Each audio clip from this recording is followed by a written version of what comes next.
बिहार के पूर्व मुख्यमंत्री जीतन राम मांझी के बेटे और इस वक्त नीतीश सरकार में कैबिनेट मंत्री संतोष मांझी हमारे साथ बात करने के लिए मौजूद है। संतोष जी, सीधा सवाल है कि जीतन राम मांझी मंत्री मोदी 3.0 की मंत्रिपरिषद का हिस्सा होंगे?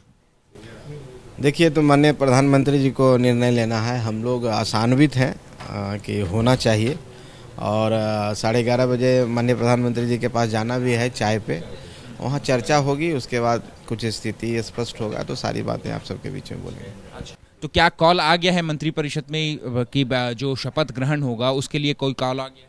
नहीं, उससे आप विधिवत कॉल जो आना है वो नहीं आया है। ऐसे अनौपचारिक वाला कमान है, उन लोग के ने मंशा जाहिर कर दी है। लेकिन हम लोग मानते हैं कि माननीय प्रधानमंत्री जी के साथ बातें होगी तो सारी बातें स्पष्ट हो जाएगी। 12 घंटे के अंदर अंदर 2 बार आप लोग अमित शाह से मिल चुके हैं, कल रात 12 बजे के करीब भी और अभी सुबह 10 बजे भी आप लोग मिलने गए थे। क्या बातचीत हुई? देखिए, ऐसी बातचीत हुई। अब सारे क्षेत्रों के बारे में जहाँ से हम लोग जीत के आए हैं वहाँ की बात हुई। हमारे जातीय समीकरण उस तरफ क्या है, कैसे हम आसपास के क्षेत्र को हारे हैं, ये सब बातें हुई है। और उनके तरफ से बोला गया कि आप 11:30 बजे आइए, माननीय प्रधानमंत्री जी के समक्ष बातें होंगी।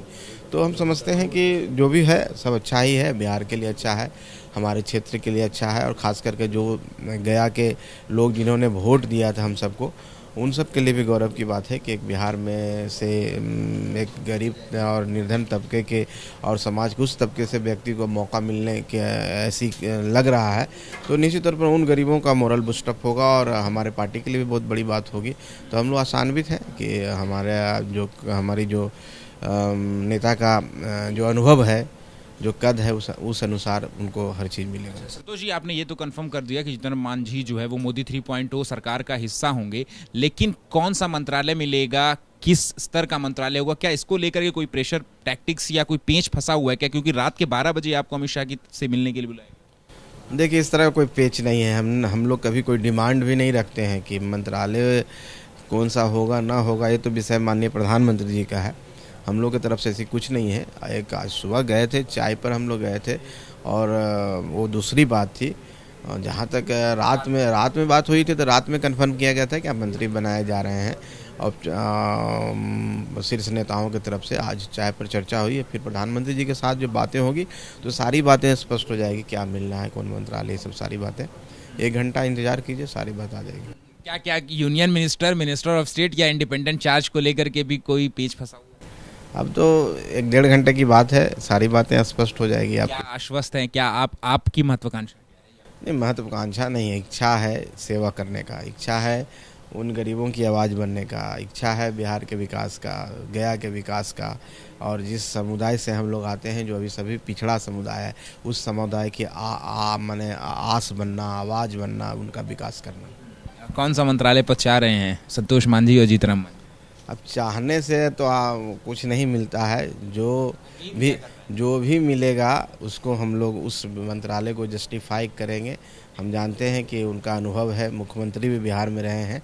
कुछ भी मिलेगा, जो भी दायित्व मिलेगा, किसी स्तर का दायित्व, मान लीजिए कि संगठन का दायित्व होता है क्या, जैसे पार्टी में कोई काम करता है तो कोई भी दायित्व में अगर आप अच्छा काम करते हैं तो हर जगह आपको मौका होता है गरीबों की सेवा करने का। आखिरी सवाल है, शपथ लेने के लिए तैयार हैं जीतन राम मांझी?